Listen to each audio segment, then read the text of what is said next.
afternoon, and thanks for tuning in to Politics and the Pulpit here on your hometown station. This is your holy host, the Bishop of Santa Clarita, Pastor Jerry Cook, back for another opportunity to view the world through the lens of God's infallible Word. Let me also remind you that this is an opinion show, so if you are okay with an opinion, then you'll have no problem with this show. But remember, there is a disclaimer at the beginning that everything that is said here for the next hour may not necessarily be held and is binding by KHTS. So I think that's important for you to understand. Well, if you are happy to see the sun today, then you can join the club.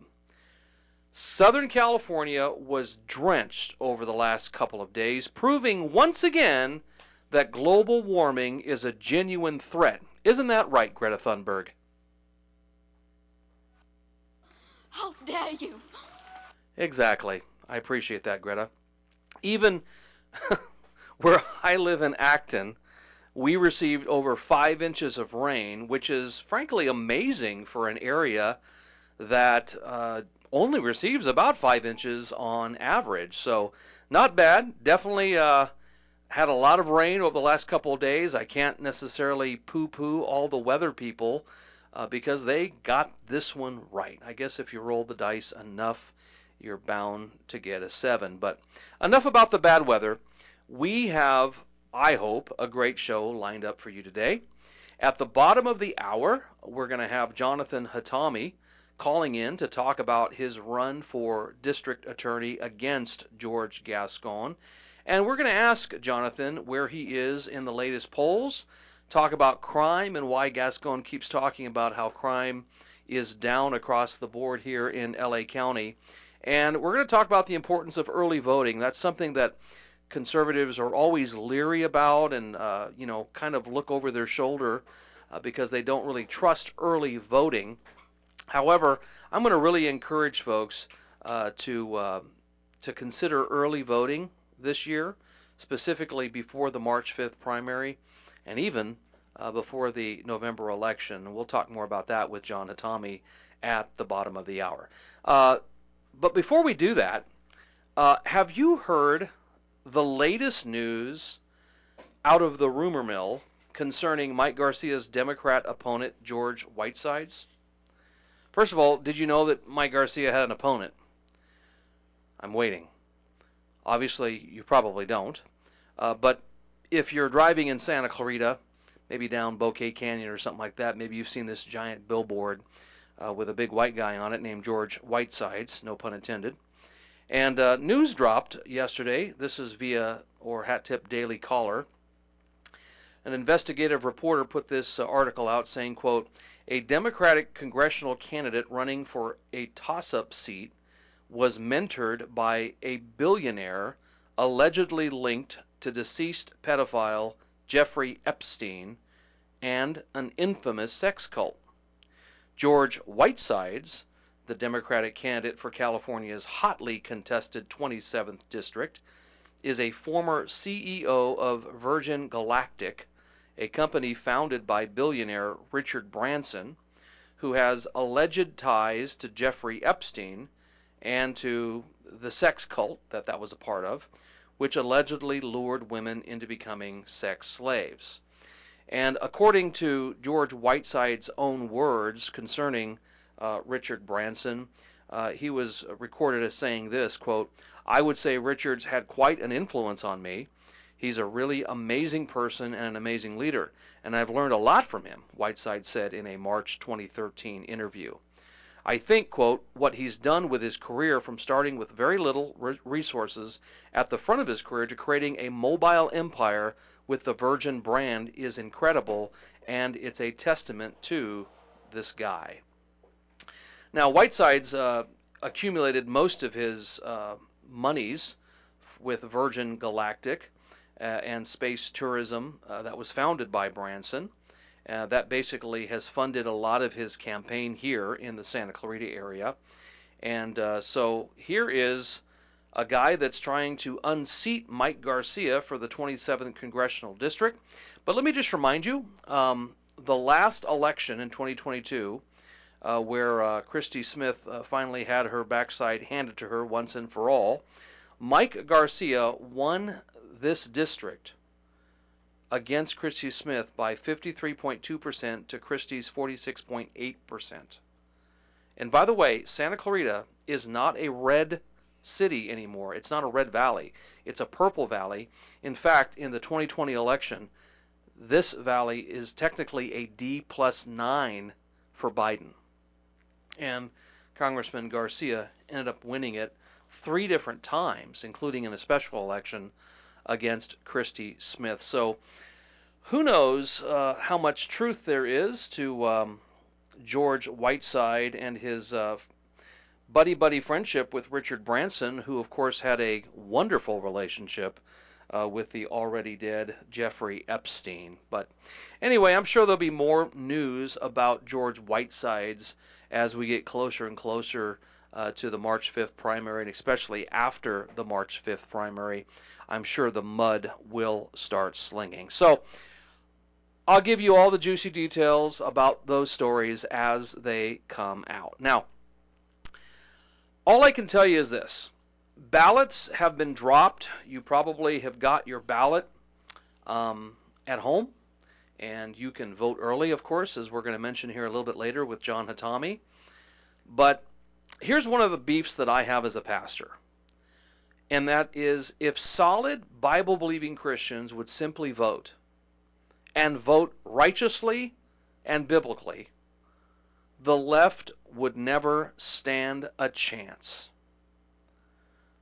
But the problem is Christians simply do not vote, or at least many of them sit on their hands and say things like, well, not voting is a vote of no confidence for either side is what they'll say.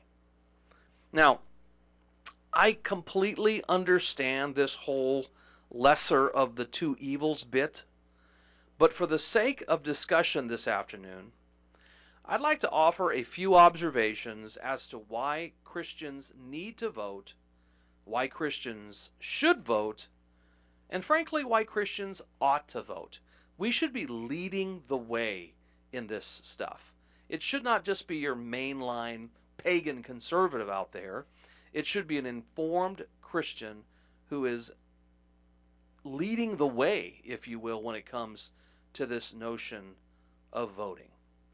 So let me offer you a few observations. First of all, voting is a way that we offer stewardship in our country.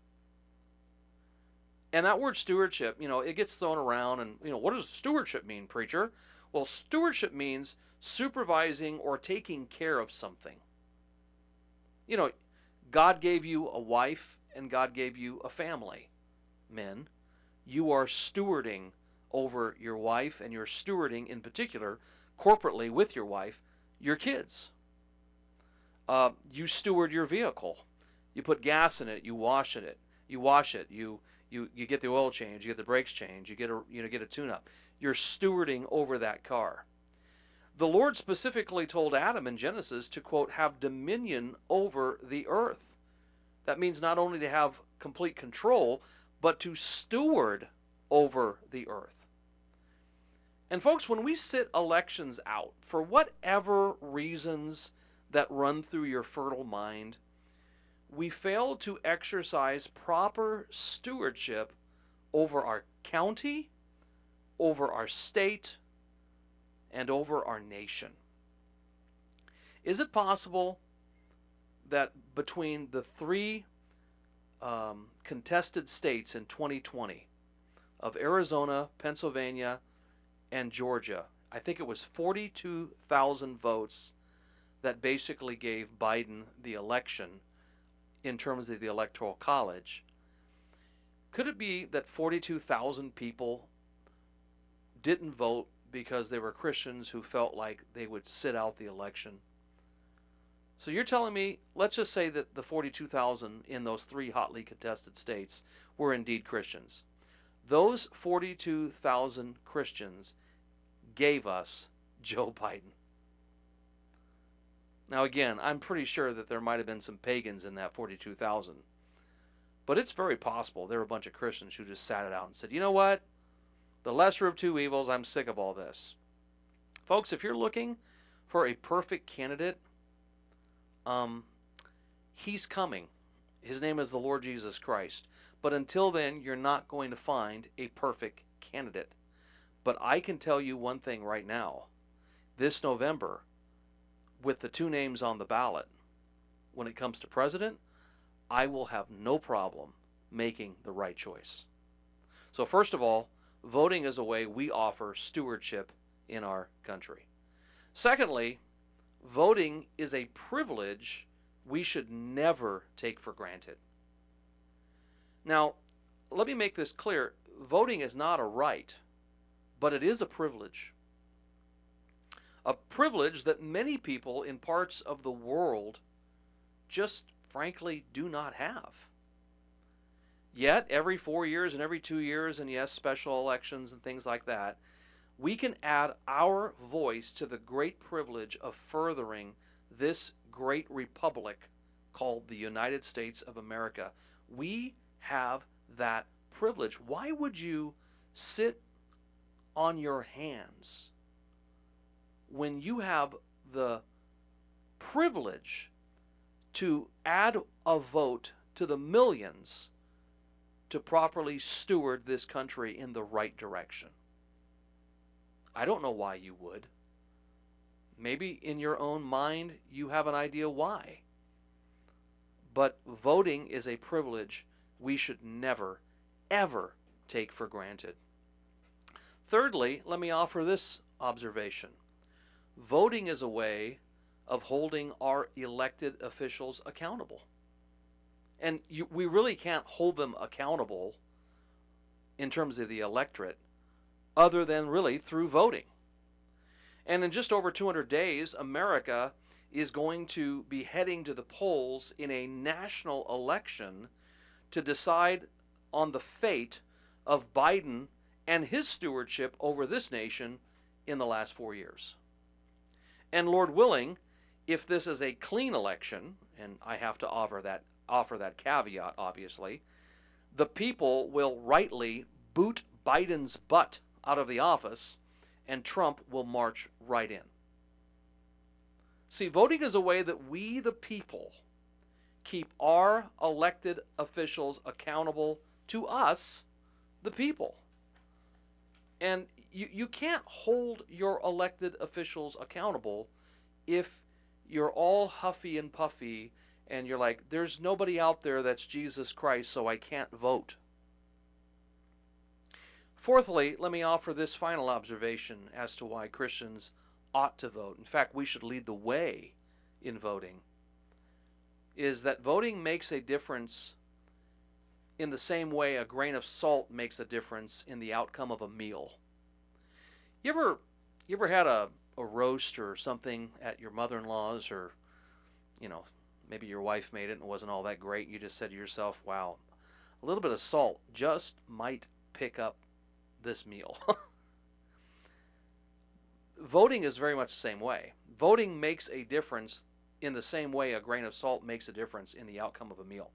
Jesus said this in Matthew chapter 5, verse 13 on the Sermon on the Mount. He said, quote, "Ye are the salt of the earth." He's talking to you and I as believers.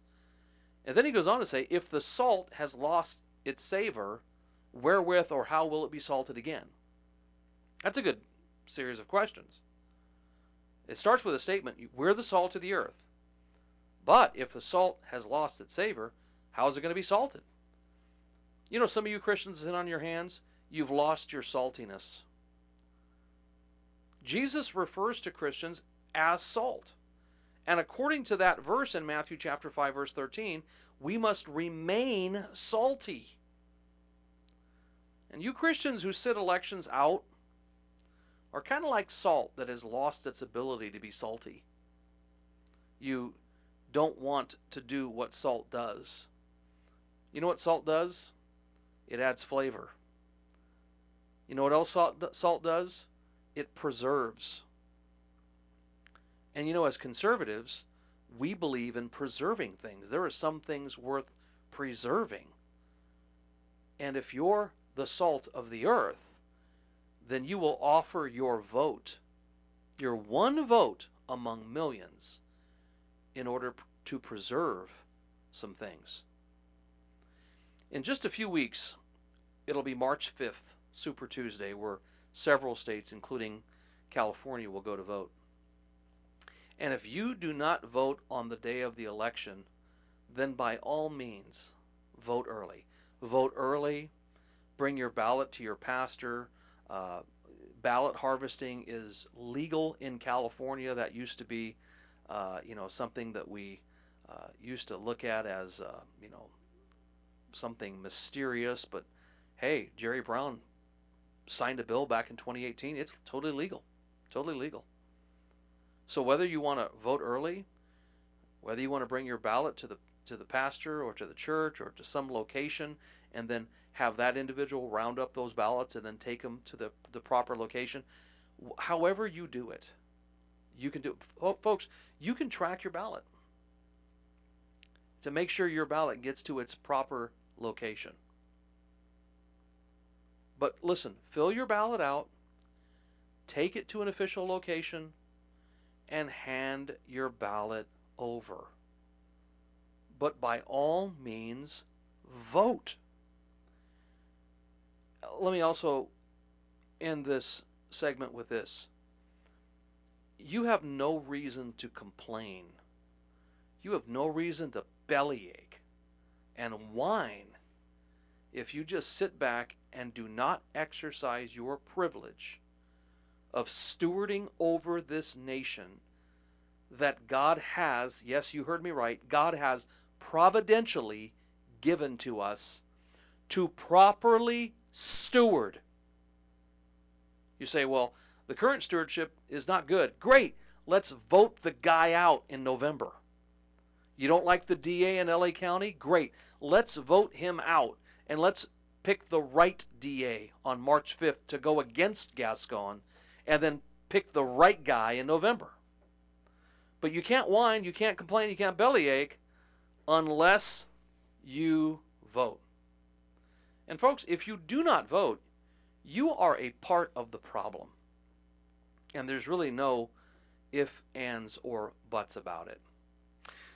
When we return here in Politics in the Pulpit, we'll talk to Jonathon Hatami and talk about where he stands in the polls against George Gascon, and you'll be surprised as to where he does indeed stand when we return here on your hometown station on Politics and the Pulpit.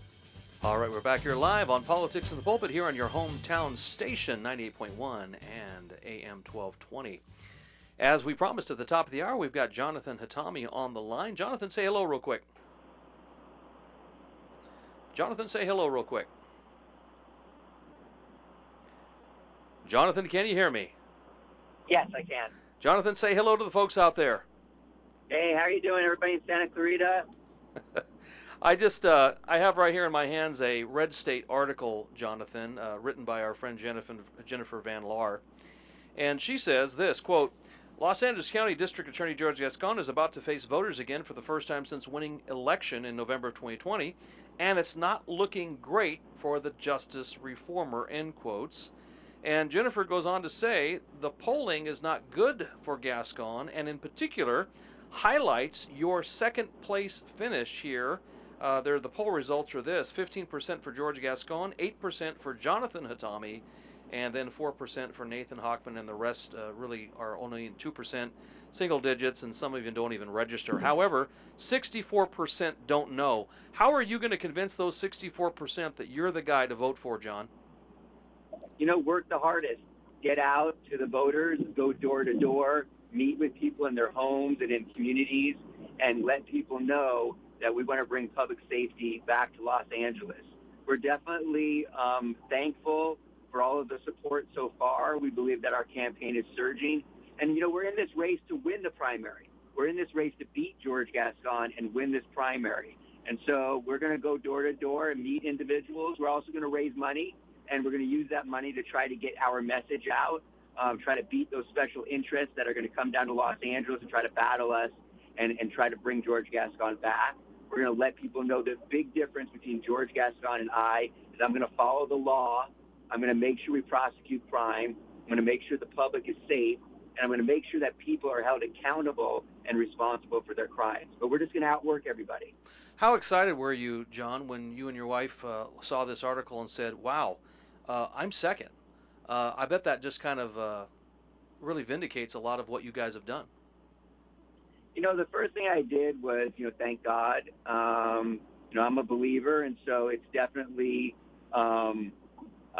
thankful that I have somebody looking out for me. And I know, I'm also thankful to the hard work of all the people that, have been behind this campaign and working hard on this campaign. I'm thankful to my wife and kids for sacrificing, the fact that, I'm not home a lot. I'm also thankful to my team who has worked day in and day out to be able to get us into that position and into that position to beat George Gascon. And so, I'm very, very thankful, very blessed. And I want to let everybody know that no matter what the polls say, I'm always running like I'm in last place. I will work the hardest, and we are going to beat George Gascon come March the 5th, 2024. Well, great. Well, let me ask you a question, John. One of the things that George Gascon keeps talking about, whether in debates or whether he's in front of the press, is he keeps saying that crime has gone down across the board in L.A. County. What metric is George Gascon using that obviously the rest of us in the county don't see? The lying metric. He's lying. And pretty much, first off, property crime has increased the last 3 years. So it's interesting how George Gascon and the LA Times constantly leave out property crime. So smash and grab burglaries, organized retail theft, restaurant burglaries, restaurant robberies, petty theft. All those things have increased under George Gascon. In addition to that, hate crimes. Hate crimes has increased. We're the retail theft capital of America, and we're the hate crimes capital of America. And so the only thing George Gascon points to as being lower in crime is homicides. But homicides increased in 2021. Homicides increased in 2022. They've only dipped a little bit here in 2023. So George Gascon also doesn't want you to look at his full record. He just wants to talk about the last year. And we've had a numerous round of homicides during his 3-year reign as, the fake district attorney. And so really it's just the lying metric that it's a fake narrative that he pushes out that crime has dropped. In addition to this, people know most people are not even reporting crime anymore because they feel that the DA is not going to do anything about it. In addition to that, police officers are demoralized because they feel like they arrest individuals and within a short period of time, within hours, they just get released and we don't file their cases. And so that also plays a part in the statistics that George Gascon uses to try to trick people into believing that crime has dropped. Let me ask you another question, John. As you're traveling the county, and of course you're trying to get law enforcement to back you, and of course you've got many organizations that already have, what are you hearing from the grassroots cop, the guy that's on the beat, the guy that's doing the job every day? Do you feel like those guys believe that Gascon does not have their back? I know the rank and file, the guys pushing papers in the office, probably like Gascon, but I'm talking about the average guy that's on the beat. Does that guy feel like he is not being supported by the DA? They do. My wife's a police officer. She's a 16-year veteran of the Sheriff's Department. I have 14 police officer associations that are backing my campaign. People, who put their life on the line every day for all of us feel like they're abandoned. They feel like the DA won't file their cases. They feel like the DA won't look out for these police officers. They feel like the DA is after them and wants to always constantly get them in trouble if they do their job. They feel like the DA doesn't care about their families. They also feel like the DA doesn't care about their safety, because we've had police officers who have been shot and police officers who have been killed, like Ryan Klinkenbroomer. And the family members feel like he won't charge those cases to the fullest extent of the law, which is actually true. And so, overall, the police officers are demoralized. We had 2 police officers in El Monte who were killed in 2021, and they were as a result of George Gascon's policies of allowing somebody to get out on a plea deal because he struck strikes. This guy had strike priors, and he ended up getting out and on probation. He killed these 2 police officers. So they really feel demoralized, and they want a district attorney who's going to look out for police, partner and collaborate with them and make sure our public and community is safe. And they know that I'm going to do that. John, at the top of the hour, I was talking about why it was important for people to vote, and in particular Christians, not to sit on their hands and vote and sit out this election. One of the things I mentioned was early voting. Now, in the past, many Republicans, much like myself, were always suspicious of early voting. But I realize that we are playing a game here in California. We can ballot harvest here. Early voting is a thing here in California. The Democrats have clearly taken full advantage of all those things, but Republicans, by and large, haven't, like myself. So how would you encourage folks to get out and vote early, and what are the benefits for your campaign with those early voting trend lines? So the first thing I'm going to say is, as a Christian, also as a father, as a family person, as somebody who has a family, it is important to vote. It is important to stay here in your home and fight the good fight that needs to be addressed, and to make sure that we get good people in positions of leadership. Number two, I'm going to tell you, the Democratic, hundreds of thousands of Democrats to vote early. And so I believe that we, individuals who believe in family, who believe in public safety, who believe in law and order, who believe in doing the right thing, need to get out and vote early. It's an absentee ballot state, whether you like it or not. And so we have to accept the fact, the reality is that everybody gets an absentee ballot. I think everybody needs to vote early. In 2022, because we had a rainstorm on the day of the election, thousands of individuals didn't vote. I believe over 35,000 Republicans didn't vote. And so we need to vote early. Everybody needs to vote. And also, if you vote early, there's two advantages. One, at least later on, somebody can't vote for you because you've already done it. And two, you can have your ballot tracked. And so you can bring it to the post office and make sure that they track it and make sure that you know when it's received. And so at least those are ways to try to prevent some fraud. But I believe that is the best process is to vote early, do what the other side is doing as well, vote early, and make sure your vote counts, and make sure you know that you do need to vote. Absolutely. You got a debate tomorrow, John, and you also have a debate next Tuesday, which, of course, I'll be attending along with a bunch of other supporters. But what about this debate taking place next Tuesday at Shepherd's Church? Talk to us a little bit about that.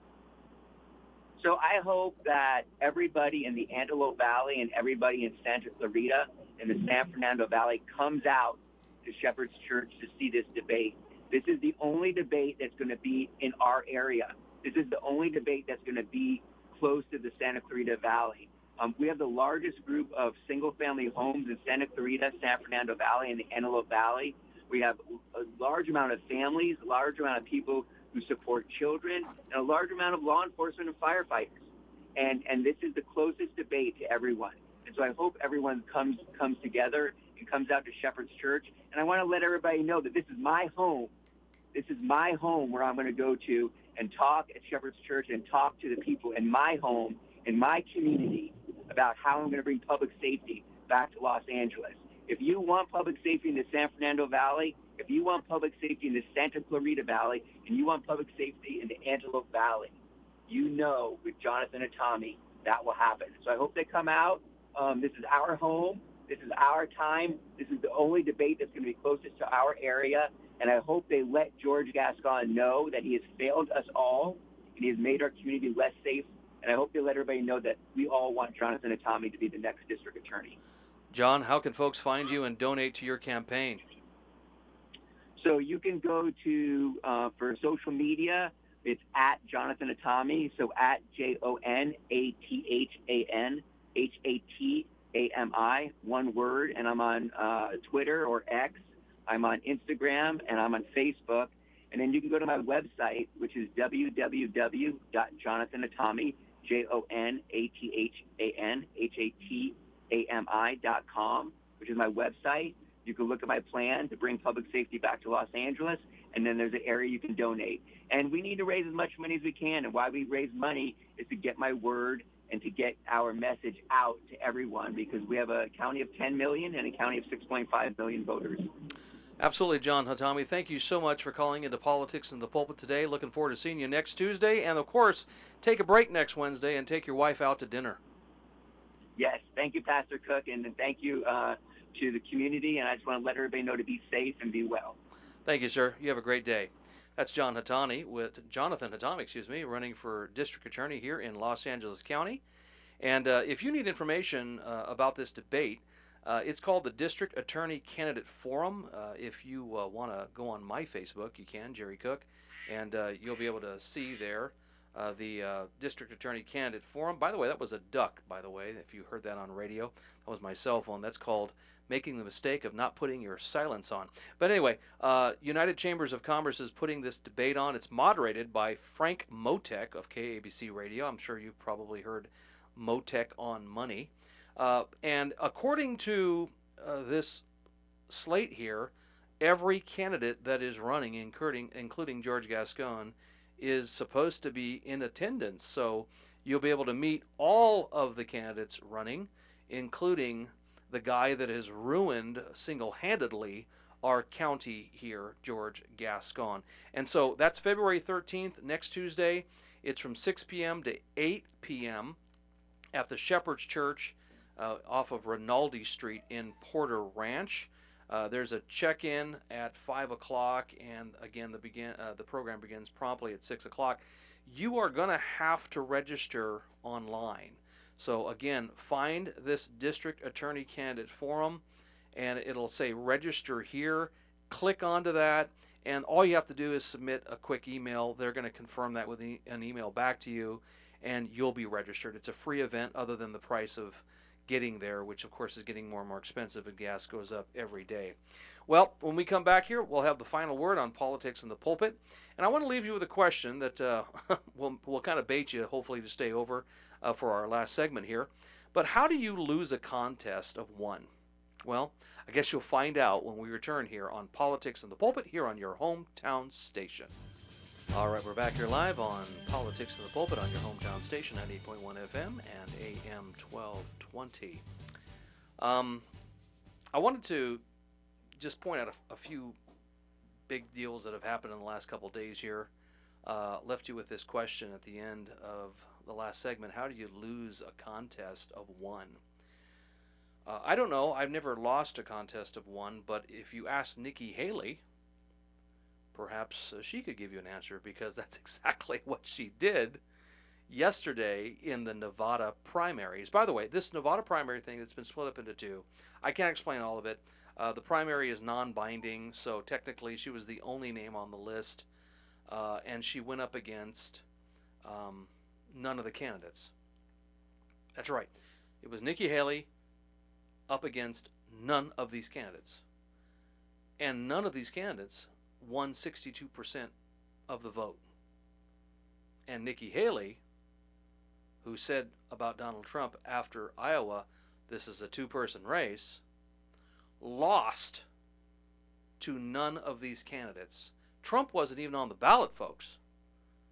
The Nevada caucuses are going to be tomorrow, where all the electors are going to be released tomorrow with whoever wins the caucus, and we know who's going to win the caucus. Donald J. Trump is going to win going away tomorrow night. And Nikki Haley is not at all going to be contested tomorrow. She's not even going to be in that race. She decided to put all her eggs in this non-binding primary, where she lost by well over half to none of these candidates. Seriously, folks, what rationale does this woman have going forward? But I promise you, even if she gets routed in her own home state of South Carolina by 30 plus points in a couple of weeks, I'm sure that the Never Trumper backers and the Koch brothers and all these guys are going to keep trying to say, hey, listen, you keep going to Super Tuesday. But anyway, that is how you lose a contest of one.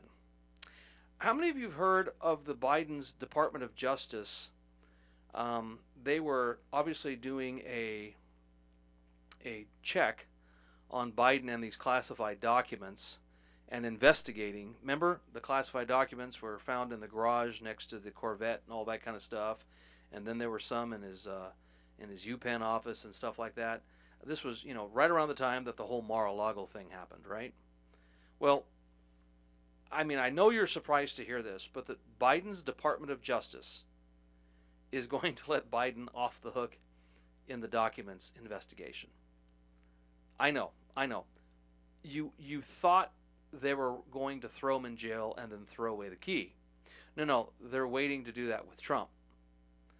But the Biden's Department of Justice, it's so laughable. It's silly. Did any of us really think they were going to hold Biden accountable for these classified documents that were just kind of, sloppily left next to the Corvette in the garage and wherever else they were? Oh, and how many of you have made a purchase in the last couple of years at either Cabela's or Bass Pro Shops? Well, I know I have. But Janet Yellen, who was testifying in front of the House Financial Service Committee yesterday, she's the Treasury Secretary, obviously, she was cornered about why her agency demanded private banking institutions. They were demanding that the private banking institutions flag and turn over data on purchases made by Americans without a warrant. In other words, she was asking banking institutions to flag people who were making purchases at stores like Bass Pro Shops, Cabela's, and purchases of religious texts like the Bible. And she was asked 3 different times during her testimony, and 3 different times she refused to answer. Does it at all concern you that they're asking banking institutions to flag your purchases? What do you think they're looking for? What could they possibly be looking for when people are going to Cabela's and Bass Pro Shops and maybe buying religious materials like a Bible? Obviously, we must be MAGA people, right? By the way, the Biden administration has made a curse word of MAGA. Don't let them do that, folks. Don't let them form a narrative. MAGA just means make America great again. That's it. Don't let them just say MAGA, MAGA, MAGA, MAGA. Tell them, what does that mean? And if they don't know, and odds are they don't because they're all stupid, but just tell them it means make America great again. What could be possibly wrong with that? I don't know, but there's a whole bunch of leftists that have no idea what that means because they never believed that America was ever great. If you're wanting to hear more from Freedom's Way Baptist Church and from yours truly, Pastor Jerry Cook, you want to tune in every Sunday morning here to your hometown station at 8 a.m. for the Faith and Freedom Hour, where you will get an hour-long sermon from yours truly. I know all of you are excited to hear that. And if you'd like to pay a visit to Freedom's Way Baptist Church, love to have you come any Sunday. Check us out online at freedomswaybaptistchurch.org and check us out there, and then you can follow the directions to where you can find us, and love to see you in person at any one of our services that we offer throughout the week. I'd like to give a quick shout out to a friend of mine who's in the state of Missouri. His name is Ricky Owens. He pastored here in California for a few years, but then felt the beckon and call to go back east. And the irony of ironies is he called me when I was actually in the very state that he was going to end up in, Missouri. And I was doing a funeral there for a former church member that passed away and was laid to rest there in Missouri. And so he calls me while I'm in Missouri saying, hey, listen, I think I might take a church somewhere in the St. Louis area. And of course, I discourage him from doing it because I believe that every Christian should be here in California, because we need to take this blue state, make it purple, then from purple make it red, and more importantly, make it red for Christianity, not red for any other thing. But Ricky, of course, is prayerfully considering where the Lord might lead him. And so I'd ask you out there, if you're listening, you're a Christian, you want to pray for Ricky Owens, that the Lord might burden his heart to come here back to California, where we need really good, solid preachers in the state of California. And by the way, I'm one of those guys that just love the state of California. If you don't love our state, then you've never seen it the day after a rain. When I got up this morning and walked out on the property, I looked up at the hills, beautiful snow. The air smelled cold and crisp. I know I don't smell cold, but you get my point. It was crisp. And I just love our state in so many ways. I just wish we had leadership that corresponded to the greatness of our state. Well, next week, we've got a great show in tap. We're going to have several politicians lined up to talk to you about why you should vote for them on the March 5th primary. And then, Lord willing, as we go into November, we might actually have a surprise caller sometime in early March. I'll let you know more about it a little bit later here on Politics in the Pulpit on your hometown station.